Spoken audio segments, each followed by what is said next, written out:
देखो भाई, पेरेंट्स की भी एक्सपेक्टेशन होती है, और मैंने शायद आप ही क्लास में बताया था कि we all belong from a middle class family and we always find a escape.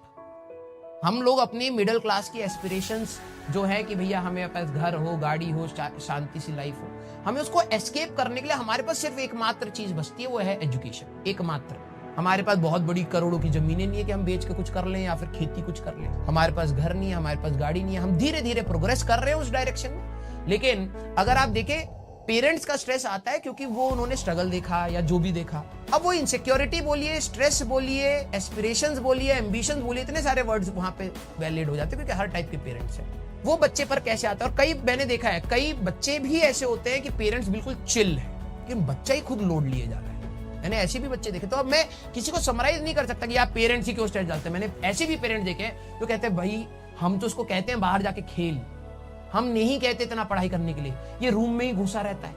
तो वहां तो बच्चा अपने आप एक बबल बना रहा है कि मेरे पेरेंट्स के एस्पिरेशंस हैं, मुझे कुछ अचीव करना है, दुनिया को मेरे को ये प्रूव करना है।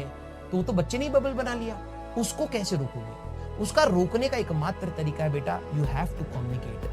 आपको लग रहा होगा कि शायद वो नहीं समझेगा या वो नहीं समझेगा या ये नहीं समझेगा। पेरेंट्स तो आज नहीं तो कल समझेंगे। और ये बात समझ लीजिएगा कि अगर आपके मम्मी पापा आपको डांटते भी है ना, तो उनकी डांट में भी एक प्यार होता है, वो बस दिखता नहीं है कभी कभार। उस समय के साथ जब आप उनकी एज पर आएंगे तो आपको समझ आएगी कि वो जो आपकी इंटेंट थी, वो उनकी जो इंटेंट थी आपके लिए, वो किसी बुराई के लिए नहीं थी। मेजॉरिटी पेरेंट्स के लिए यही होता है। ठीक है, अब इसमें भी हर बच्चे होते हैं ना, स्केलिंग करते हैं स्टेटमेंट्स की। नहीं सर ऐसा तो नहीं है, हमारे पेरेंट्स में तो ये, हमारे पेरेंट्स में तो वो है, उनके पेरेंट्स तो मैंने देखे हैं ऐसे। बेटा आप स्ट्रेस मत लीजिएगा, लाइफ यहाँ खत्म नहीं होती। ठीक है, आप आगे बढ़िए और हमेशा कोशिश करिए। आपने कई सारे एग्जाम्पल ऐसे देखे हैं भैया जिन्होंने कहां लो लेवल से कहां ऊपर उठे, और आपको खुद PW एक ऐसा एग्जाम्पल दिखेगा।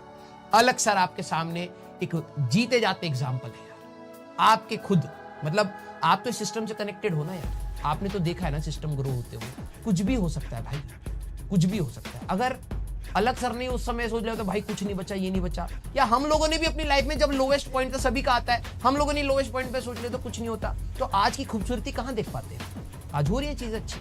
तो मैं आपको भी बोलूंगा कि कभी भी अगर आपका मूड बहुत ज्यादा खराब हो तो बस समय पर चीजें छोड़ देना कि चलो भैया देखा जाएगा, 1 साल 2 साल देखते कितना खींच सकते हैं, उसके बाद देखा जाएगा कि यहां से भी बुरा हुआ, यहां से अच्छा हुआ।